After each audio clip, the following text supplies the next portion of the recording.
story you are about to hear is true. The names have been changed to protect the innocent. Fatima Cigarettes, best of all king-size cigarettes, brings you Dragnet on both radio and television.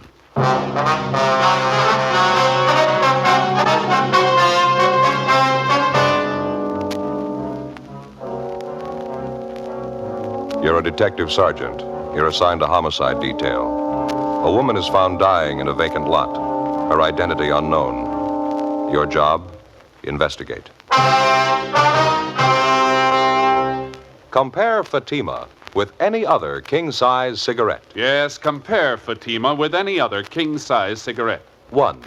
Fatima's length filters the smoke 85 millimeters for your protection. 2. Fatima's length cools the smoke for your protection. 3. Fatima's length gives you those extra puffs, 21% longer than standard cigarette size. Fatima gives you more for your money. And in king-size Fatima, you get an extra mild and soothing smoke, plus the added protection of Fatima quality. Buy Fatima in the bright, sunny yellow pack.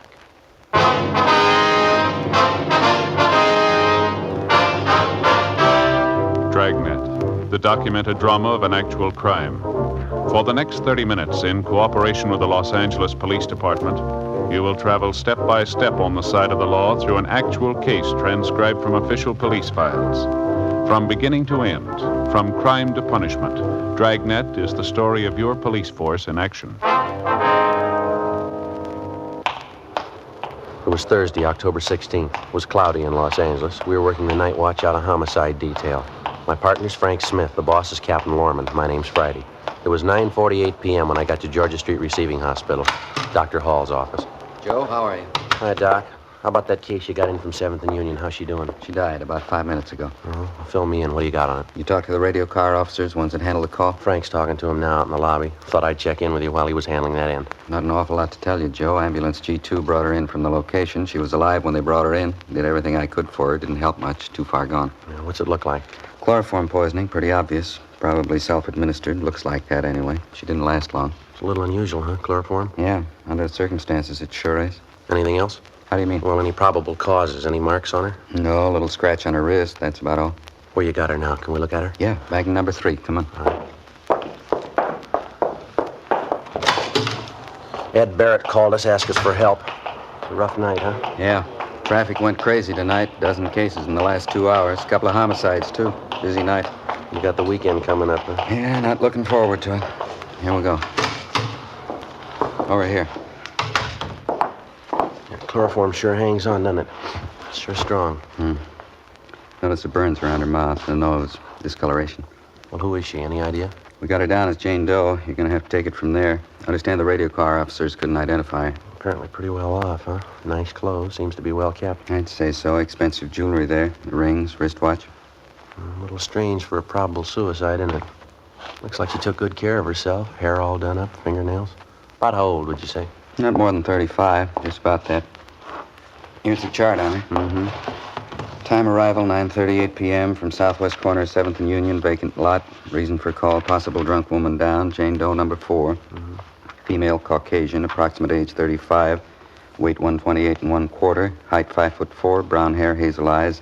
Listed as Nordic descent. Probable suicide. That's it. Okay, Doc, thanks. I better look up Frank, see what he's got, huh? Okay. Haven't notified the coroner yet. You fellas want to take care of that? Yeah, sure, we'll call her. About all we can do unless we find some relatives to notify, huh? Joe? Yeah, Frank. Oh, hi, Doc. How are you? Frank, looks like you're losing weight. Yeah, 4 pounds in 2 weeks. Not too bad for me, anyway. What'd you get, Joe? Chloroform poisoning. Probable suicide.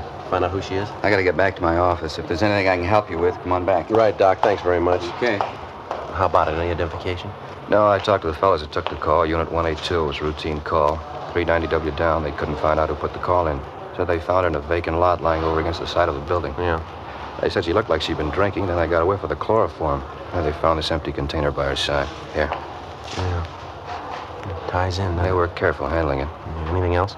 Well, while they're waiting for the ambulance, they talked to some of the people in the neighborhood. They couldn't tell them anything about the woman. The building they found her next to is a vacant store. No identification on her at all, huh? No, nothing. No purse or wallet. I checked missing persons. No one of her description reported.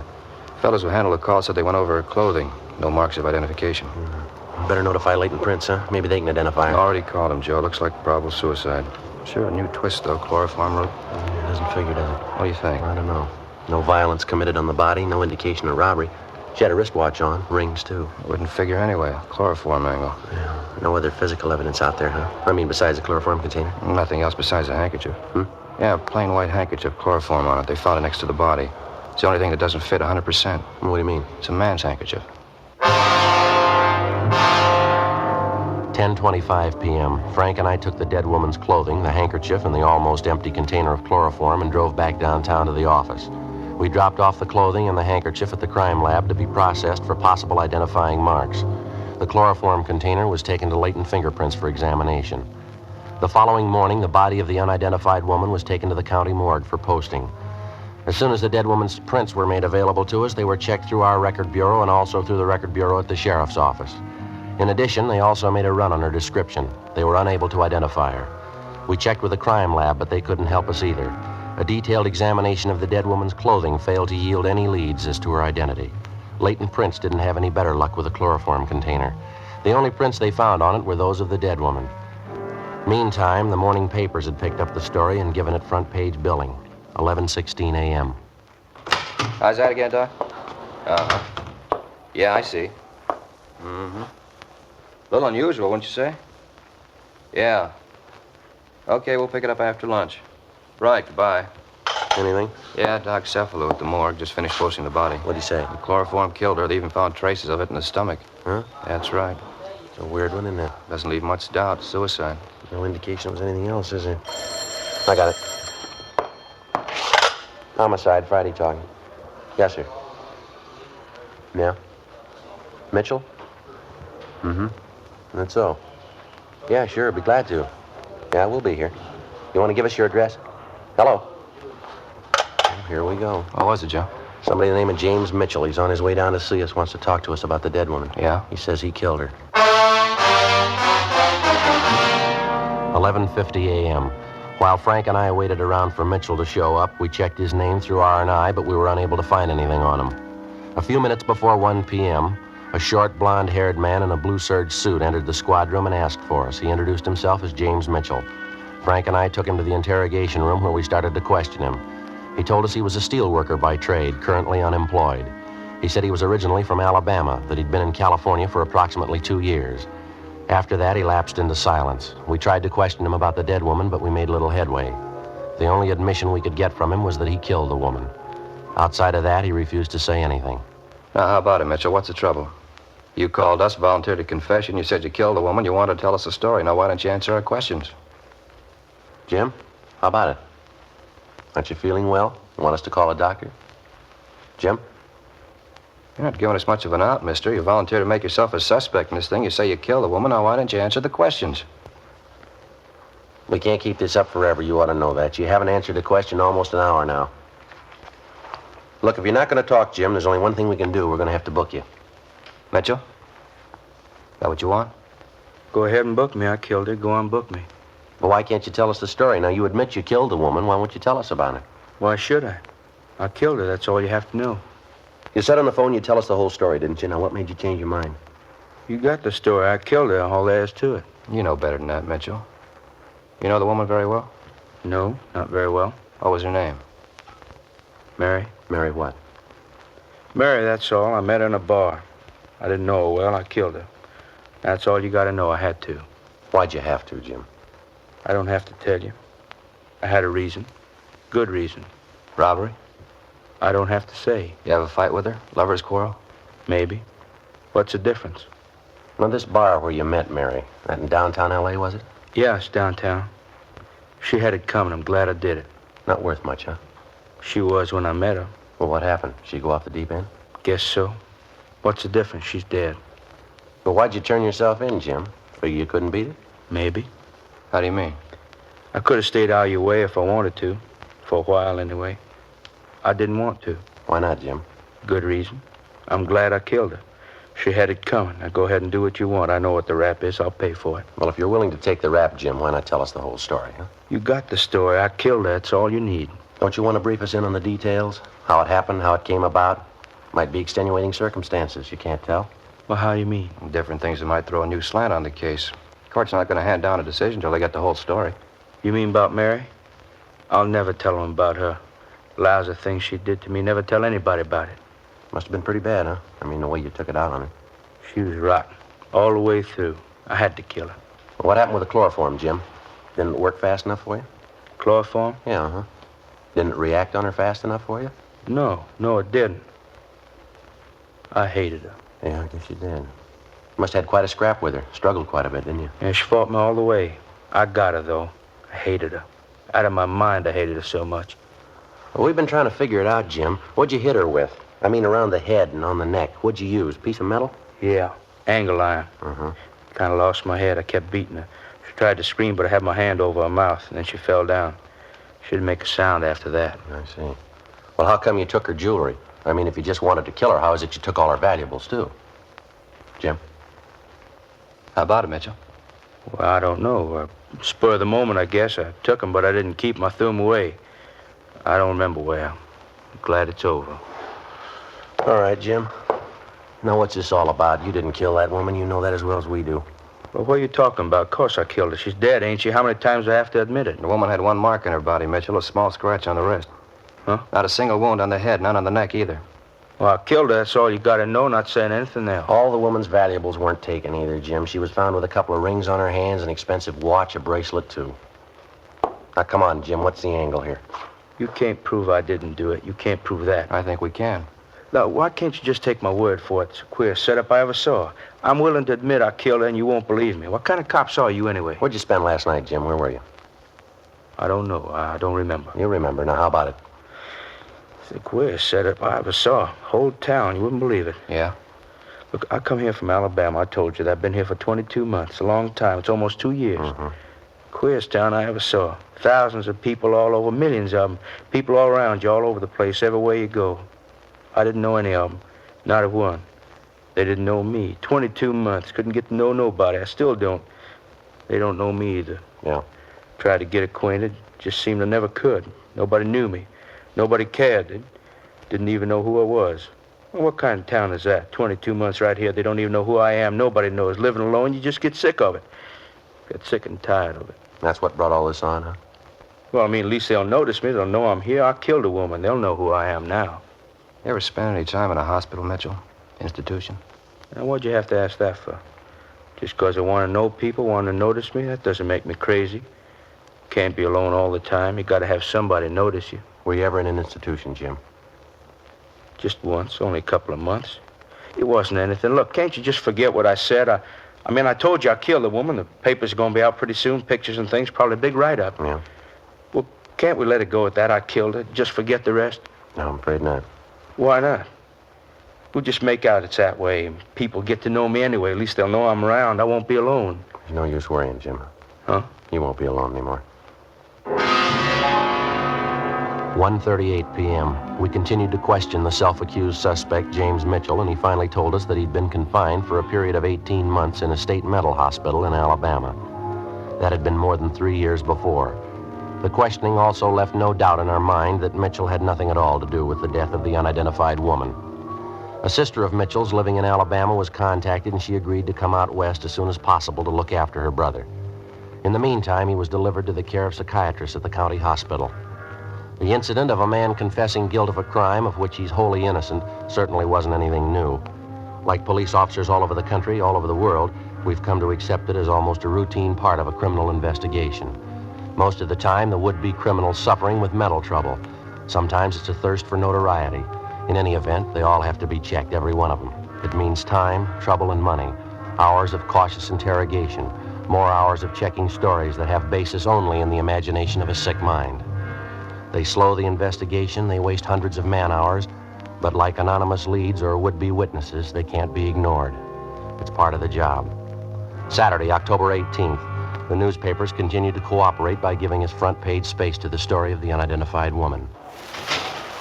Joe? Yeah, how'd you do? Nothing. Identification wasn't even close. How about Brian and Lopez? What'd they do on that call of theirs? Well, they're over at the morgue now with a boy, 16-year-old. Kid was pretty wrought up when he came in. Well, we sure had a parade of them. All last night, all this morning. Well, it doesn't hurt our chances any. The more, the better. I suppose so. Not gonna make much headway if we can't identify her. Any answers on that all points we got out on it? Yeah, 4 of them. They all been checked. Nothing. Chewing gum, Joe? New kind, tangerine flavor. No, thanks. How about that check of the hospitals around town? Anything show up there yet? No, not so far. The scar on the woman's leg was from an operation, all right. Doc figures it might not have been done in a hospital, though. It was a minor operation. Could have been done in a doctor's office, maybe. That'd stop it, sure. Tough enough checking hospitals for a record of the operation. Next to impossible to check every doctor in town for it. Well, even then we could miss. Don't know where the woman's from. She could have had the operation done anywhere. I'll get it. Homicide, Friday talking. Yeah, Tom. I know. You did? That's so. Yeah, okay, fine. You bet. Thanks, Tom. It was Brian. He and Lopi are driving that boy over to Georgia Street, the 16-year-old. What happened? Well, they took the boy to the morgue. They showed him the body. Asked him if he recognized it. What's he say? It's his mother. 2:05 p.m. Frank and I left the office and drove over to Georgia Street Receiving Hospital. The 16-year-old boy who had identified the dead woman as his mother was being treated for shock and hysteria. The youngster told Brian and Lopez that his name was Arnold Hopkins and that he'd been living with his mother at a Norwood Street address. After he was given a sedative and recovered himself a bit, the boy was driven to the home of his aunt and uncle out near Barnesdale Park. That night, Frank and I called on the boy and found him sufficiently recovered to answer a few questions. He confirmed his identity of the body he'd viewed that afternoon as that of his mother, Mrs. Jeanette Hopkins. He said he was an only child and that his father was dead. He told us his mother had been working for the past 6 years as coast representative for an Eastern cosmetics firm. We asked him what had happened the night his mother disappeared. The phone just rang about, when we were finishing dinner. About 8 o'clock, maybe quarter after. Well, when Ma hung up, she said something important come up. She had to go out to see somebody. She said she had to see him right away. She got her coat and left. It's the last time I saw her. Well, who was she going to see, Arnold? Did she tell you? No, she didn't. I heard her talking on the phone, though. Heard her say Leo. She said it a couple of times. Leo. Where was she going to meet this person, Arnold? Did you happen to overhear that? No, I didn't. I think she said, okay, I'll meet you there, Leo, and she hung up. Then she got her coat, kissed me goodbye, and she went out. Did she leave on foot or was she driving, you remember? Oh, on foot. My mother didn't drive. Who's Leo, so? Your mother ever talk about him? Heard her talking to him on the phone a couple of times. That's about all. Well, do you know where he lives? What he looks like? Can you tell us anything about him at all? No, sir, nothing. I wouldn't know him if I saw him.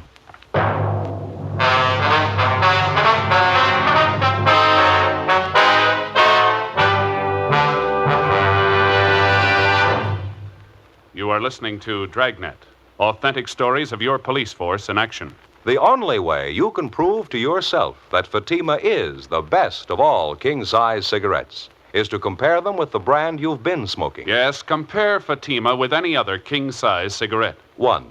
Fatima's length filters the smoke 85 millimeters for your protection. 2. Fatima's length cools the smoke for your protection. 3. Fatima's length gives you those extra puffs, 21% longer than standard cigarette size. Your money back plus postage. If you're not convinced, Fatima is better than your present king-size cigarette. Just return the pack and the unsmoked Fatimas by August 1st, 1952. Fatima, Box 37, New York 1. More and more of your friends are switching to king-size Fatimas every day. Compare them yourself tomorrow. Buy Fatima in the bright, sunny yellow pack and enjoy the added protection of Fatima quality.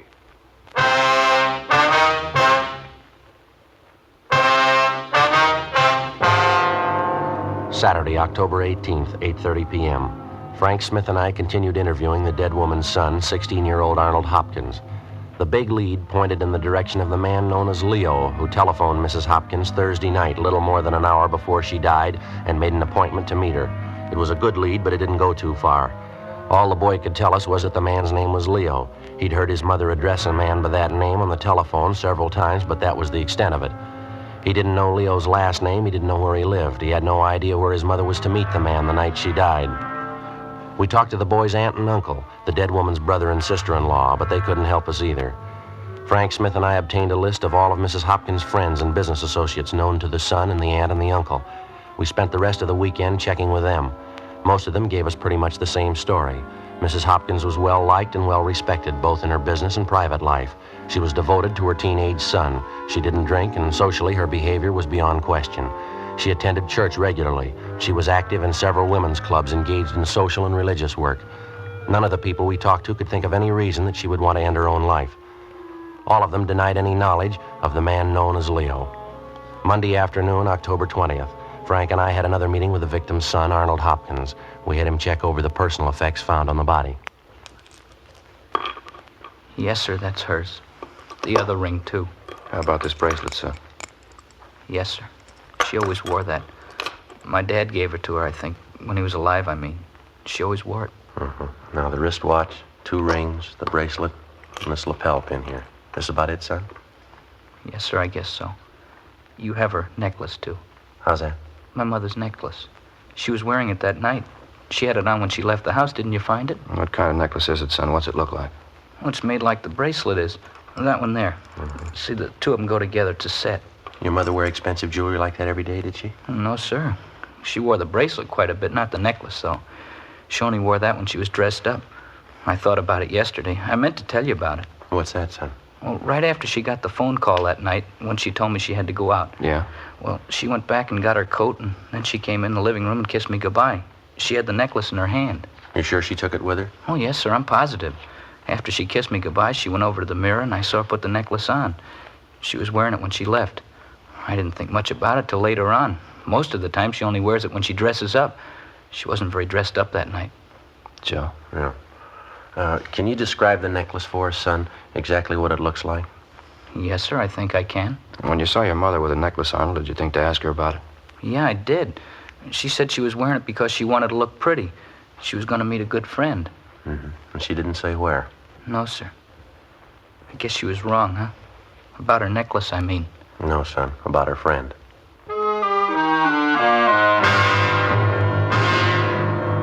Monday, 3:18 p.m. We got a description of the necklace from the Hopkins boy, confirmed it with his aunt and uncle, and then we double-checked it at the jeweler's, where it had been purchased. After that, we contacted the pawn shop detail and burglary division. The necklace and its description was put on the stolen property list, and copies were sent to second-hand jewelry stores and pawn shops throughout the area. We also got out a broadcast and an APB on it. 4:15 the following afternoon, we got a reply from the San Diego Police Department. A pawn shop owner down there had reported taking in the necklace the Friday before, which matched the description of the one we were looking for. The man who pawned the necklace listed his name in the pawn shop's buy book as Raymond Butler. San Diego officers had checked out the home address that he'd given. It was a vacant lot. The necklace was sent back to Los Angeles, where it was identified as Mrs. Hopkins. The description of the man who'd pawned the necklace was forwarded from San Diego together with a photostatic copy of the suspect's signature, and we got out an all-points bulletin on him. 2 days passed. Nothing. Along with Brian and Lopez, we continued checking all public places in the general area where the body of Mrs. Hopkins had been found. You got anything, Frank? Talked to a man by the name of Wagner, Joe. He told me she used to do a lot of traveling, business trips, most of them to San Diego. Uh-huh. Wagner says he heard she had a boyfriend down there, a tall, dark-haired fellow. That's all, no name. I get it. Homicide Friday. What? Oh, yeah, Lopey. Mm-hmm. Where? Checks out, does it? Yeah, that's good. Fine. Okay, thanks, Lopey. Yeah, right away. Anything, Joe? Lopez, he and Brian just checked a bar out in the neighborhood where the body was found. Uh-huh. They talked to the bartender in the place, showed him the description of the man who pawned the necklace. Bartender says he knows the man. You sure? Pretty sure. He told Brian and Lopey that the man's either a boxer or a wrestler, something like that anyway. You know the man's name, where he lives? Says his name's Taylor, no home address. You know his first name? Yeah, Leo. 1:25 p.m. After interviewing 4 other people who were in the bar the night of Mrs. Hopkins' death, Lopez and Brian checked back in at the office. They told us that at least one of the 4 persons they talked to, in addition to the bartender, was sure that the description of the suspect who pawned the necklace fitted a man known as Leo Taylor, who was in the bar the previous Thursday night. He was seen in the place between 8:30 and 9 p.m., and he was seen with a woman answering Mrs. Hopkins' general description. The bartender had no idea where the man lived, but he seemed fairly certain of the man's name, Leo Taylor, and his occupation, either wrestling or boxing. 5:05 p.m. We made a run on Taylor's name and description through R&I, and we got a make. We checked his handwriting, and that matched out also. He had 1 previous arrest for assault and disorderly conduct. His residence was a West 11th Street address. We checked it out, but he'd moved 6 months before. The landlady had no forwarding address on him, but she told us one of the places he used to frequent was a gym on South Olive down near Olympic. We ran it down. How about it? All right, come on. You want to go around? I'm getting tired of punching the bag. Come on. I checked with a fellow in the office over there, Joe. Says the man we once taking a shower back there, locker room. All right. Attaboy. In here? Yeah. Go ahead. Yeah. Hey, excuse me. Your name Leo Taylor? How's that? I said, are you Leo Taylor? Yeah, that's right. What is it? Police officers would like to talk to you. Oh, I'm taking a shower right now. You want to wait a while? Well, keep, Taylor. We want to talk to you now. All right. All right, what's the rush? What's it all about? I want to talk to you downtown. What do you want me downtown for? A routine check. Like to ask you a few questions. About what? Jeanette Hopkins? That's so? What about her? When's the last time you saw the woman, Taylor? I don't know. A couple of months ago. At least that. Why? We can talk about it downtown. Well, let's talk now. It'll take me a little time to get dressed. What's the pitch? You know as well as we do. You want to throw me that shirt, Mac? Thanks. What do you mean I know as well as you do? Know what? No rush, Leo. We can talk downtown. I read about it in the papers. Terrible thing. I was going to look her up one of these days. It's too bad. You live in Los Angeles, Taylor? Yeah, why? Ever get down to San Diego? Once in a while, not too often. You don't think I had anything to do with it, do you? How do you mean, Leo? With what? I mean, Jeanette, she's dead. You don't think I had a hand in it, do you? I tell you, I'm on a level with you, Leo. We've been on this thing a week. We've got you placed in San Diego. We've got you placed here. You say you haven't seen Mrs. Hopkins for 2 months. We can do a lot better than that. You were with her in San Diego 2 weeks ago. You were drinking with her in a bar out there last Thursday night. You were with her 20 minutes before she died. We got all we need, Leo. Got my coat there, the gray one? Check the pockets, Frank. Yeah. Gonna take a lot of proof. I guess you know that. Gonna take a lot of it. We got it. You better have. Let's see. Keys, wallet, comb. Yeah. Okay, let's go. No, just a minute, Leo. Yeah? Pawn ticket here. You forgot it.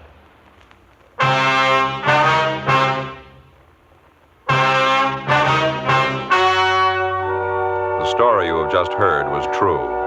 The names were changed to protect the innocent. On January 28th, trial was held in Superior Court, Department 89, City and County of Los Angeles, State of California.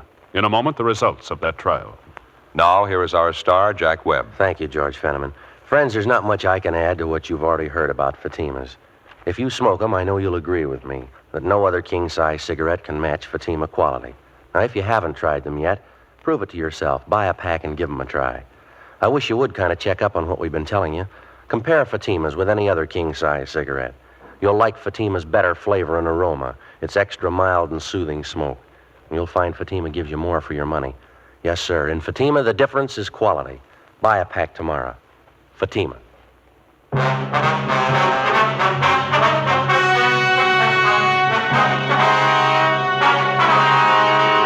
When confronted with the evidence and testimony against him, Leo Francis Taylor broke down and confessed to the murder of Mrs. Jeanette Hopkins. She'd been paying blackmail to Taylor in order to keep their affair secret, but a month before her death, she refused to pay him any more. Taylor threatened her again, and she agreed to give him the necklace as a final payoff. At their meeting, Taylor demanded cash. His victim threatened him with arrest, and he administered the chloroform. Taylor was tried and found guilty of first-degree murder and was sentenced to a life term in the state penitentiary.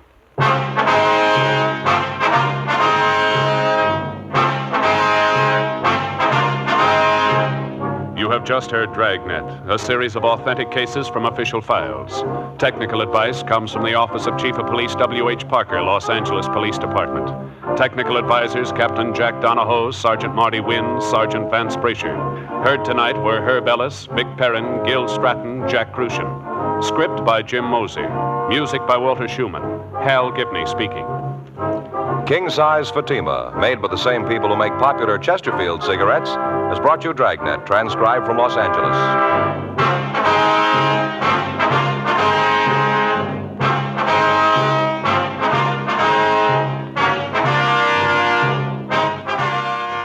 Each Thursday night, it's Counter Spy on NBC.